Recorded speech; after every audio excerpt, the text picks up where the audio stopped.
Well, I don't know what the wind is blowing right now, but it's probably 30 to 40 miles an hour. It hit 60 several times last night is what the newspaper said. So we had a big storm and a big blow. We got a tree down up here. There's massive flooding all across the park. That's because they're letting water out of the dam, though, not because of rain. And that's caused these lakes to come up over here. So some of the islands aren't anymore. They just aren't islands anymore. They're underwater. But there are still some islands.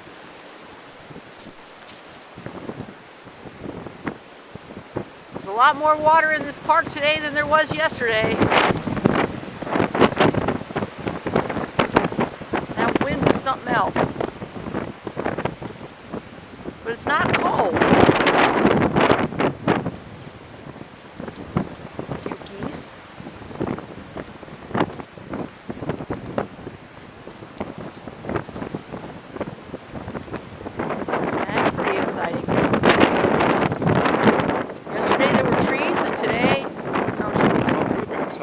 Standing there when it fell. Oh yeah, that would have been a lot more exciting. I'm glad I wasn't. It was bad enough hearing all the crap rain down on the roof all night last night.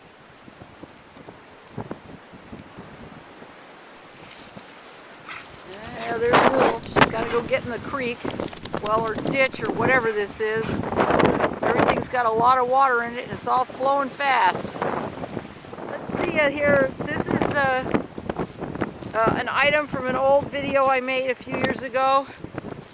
I thought that this would be a good vehicle for Kim. That's your project car over there, and I don't recall ever seeing it in the water like this, but essentially, all rusty. I don't know. I think we're like a good quarter mile or more from the actual river. The river itself is a couple hundred yards across here now. Usually this is just a little creek. Yeah. So, well, no, there's never any water here. There's usually. I mean, if you look straight across, look how far. Yeah. No, the whole thing, this is all the Sacramento River now. But I was thinking, like the Sacramento River has got to be at least a quarter mile for us to usually walk to from here, and this is actually now all the Sacramento River. And it's flowing fast too. Damn tsunamis. Oh, you. We're going to come over here and see what's become of the beaver pond, which I think it's probably gone. Well, this is the former beaver pond.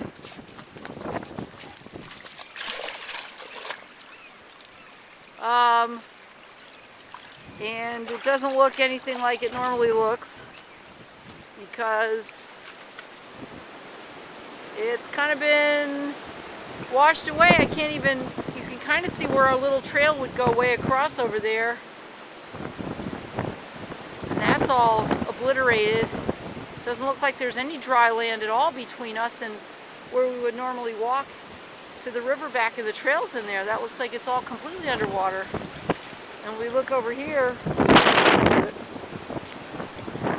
mean, this would appear to be a river in its own right, but it's usually a little sleepy slough with not much flow in it at all, and now it seems to have become part of the Sacramento. So I'm thinking it's water all the way from here right over to the regular bed of the Sacramento, which is quite some distance from here.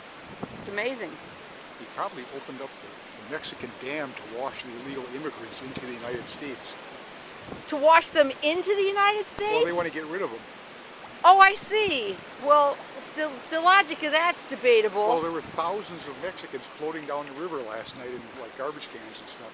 Well, and mostly this is debatable because, well, like, this is coming from the Shasta Dam. Yeah, in Mexico. No, as I here. said. You got to think things out. Oh, yeah. Well, yesterday we were standing in the rain on the other side, looking at this where we're standing now, and now we're looking back, but we didn't have to go across it and get wet feet today because we came all the way around with the car. But there's obviously no walking across this little creek area today, so short trip.